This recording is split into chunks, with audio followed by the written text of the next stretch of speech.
blind artist that is rapping and painting for justice, hoping to see justice before it all fades to black. Yes, it's Cheryl Cadillac.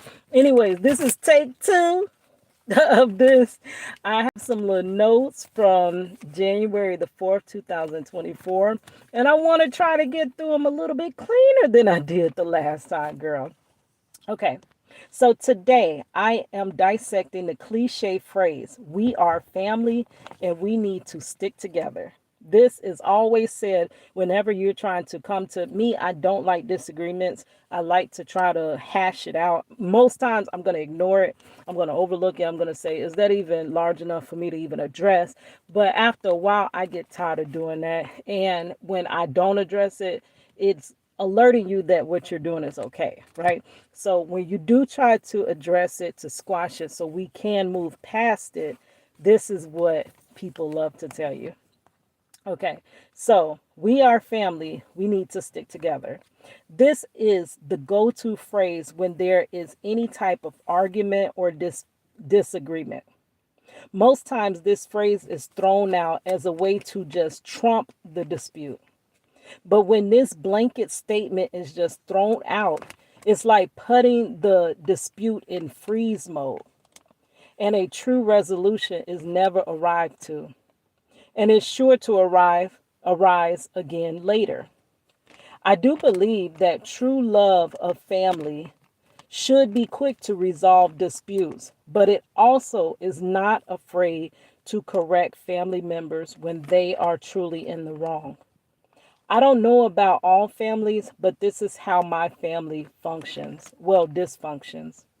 We are so quick to not acknowledge the conflict and what continues to lead us down the road to destruction of the family unit, because it's hard to unite where there is conflict. The conflict is still there, it just gets buried. More dirt thrown over the true source of the confusion. What the other bystanding family members should have done is become mediators within the dispute rather than just prematurely bury it like it's dead. We bury the dead, not the living. And believe me, the situation is still living and breathing. That's why we need to, I know they'll say, oh, you don't need to be fighting about this. Y'all need to just come together. No, some some disputes have to be had. They have to be settled. That's why you go to court. Some things have to be mediated. Some things have to be determined because each person sees their own point of view, right? But outside standing family members should also be able to see, okay, hold on. What you kind of did is a little foul, and you say you love this person, so you probably shouldn't be doing that.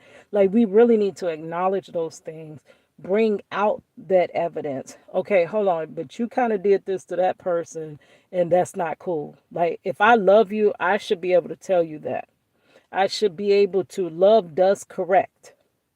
Love does not allow you to keep going around out there in the world flaw. Love corrects. And a lot of times you have to get things right in your relationships with your family before you can go out in the world and get relationships right with others outside of your family. Those are your first learning lessons of family. And a lot of us are dysfunctional because of things that happen in our childhood and things like that. But you can't go out into the real world with that dysfunction, right? So this statement irks me. It's always thrown out there. Oh, we family. Or there's another one that I need to write about. I can actually continue on this one, but another one I need to write about is when they say life is too short. Life is too short for us to be fighting like this. Life is too short for y'all to be going back and forth. But guess what else life is too short for? Life is too short for me to keep telling you that what you're doing is hurting me. I don't appreciate what you're doing. And you do it and you do it and you do it and you do it.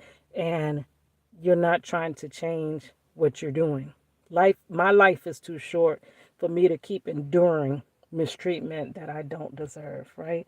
So I cannot stand that. Like, it's almost like, hey, I don't want to pick sides. Both of y'all are my family, so I'm gonna just stay in the in the middle, neutral, and this will all just go away.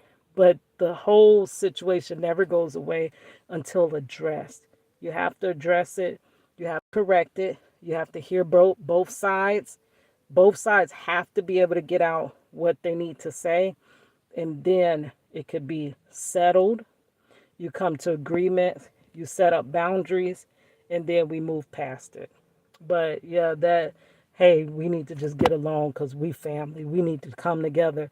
The family does need to come together, but it needs to come together on a healthy note.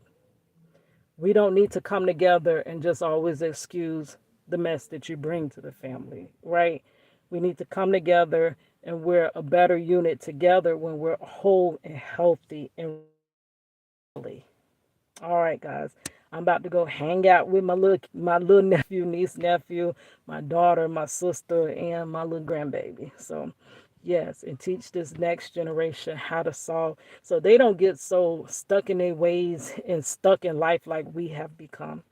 The previous generations, we have really dropped the ball, and we need to make sure the newer generations know how to truly treat people that they call family. All right. See you, Cadillac.